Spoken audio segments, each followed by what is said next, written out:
Breaking news చూస్తున్నాము. హైదరాబాద్లో మళ్ళీ పెట్రోల్ కష్టాలు మొదలయ్యాయి. బంకుల వద్ద వాహనదారులు బారులు తీరారు. పెట్రోల్ డీలర్స్కు no credit advance payment rule పెట్టడంతో పెట్రోల్ బంకులు మూతపడుతున్నాయి. ఆయిల్ కంపెనీల తీరుపై విమర్శలున్నాయి.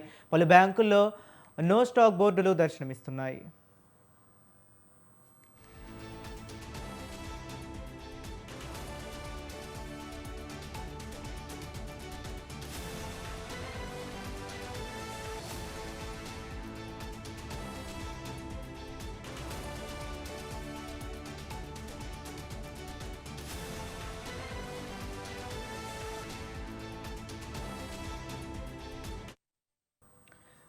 హైదరాబాద్లో మళ్ళీ పెట్రోల్ కష్టాలు మొదలయ్యాయి. బంకుల వద్ద వాహనదారులు బారులు తీరారు. పెట్రోల్ డీలర్స్కు no credit advance payment rule పెట్టడంతో పెట్రోల్ బంకులు మూతపడ్డాయి. ఆయిల్ కంపెనీల తీరుపై విమర్శలున్నాయి. పలు బంకుల్లో నో స్టాక్ బోర్డులు కూడా దర్శనమిస్తున్నాయి.